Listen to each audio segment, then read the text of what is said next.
دنیا کو امن، بھائی چارے کا درس دینے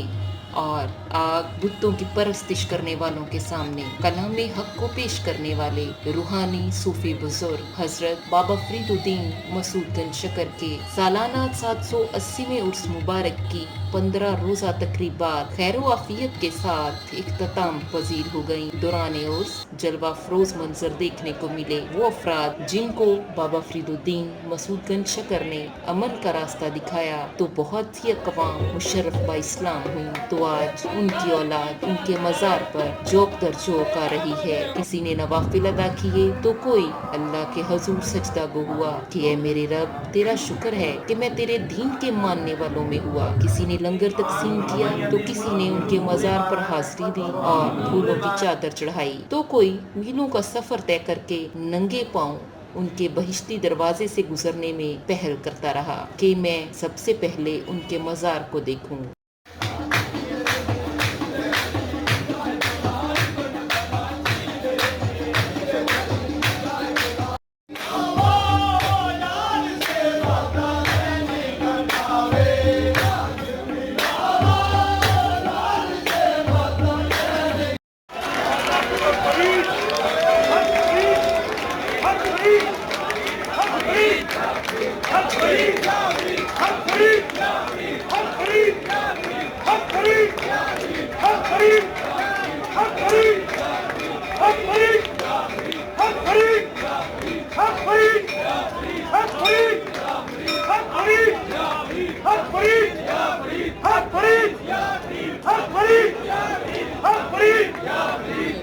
اور ان کے احسان کا شکریہ ادا کروں اور بہشتی دروازے سے گزر کر خواجہ نظام الدین کو گواہ بناتا رہا کہ اے اللہ کے نیک بندے، میں تمہارے قول پر عمل کر رہا ہوں تاکہ روز قیامت مجھے اللہ تعالیٰ کی خوشنودی حاصل ہو، اور میں وعدہ کرتا ہوں کہ آئندہ گناہوں سے بچا رہوں گا۔ یہ تقریباً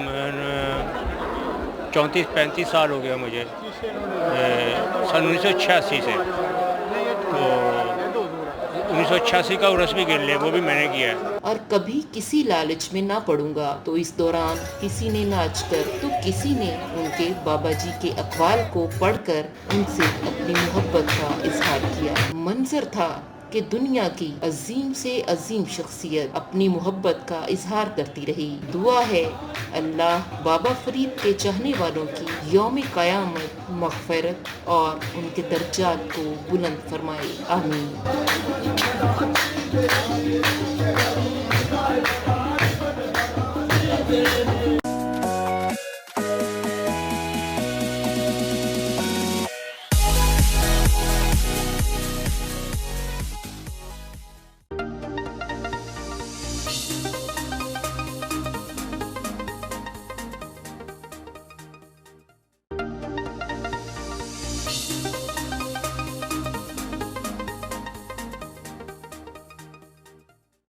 ہم لائیں گے آپ کے سامنے معاشرے میں ہونے والے مظالم پر ماہر قانون دانوں کے تجزیے اور تبصرے۔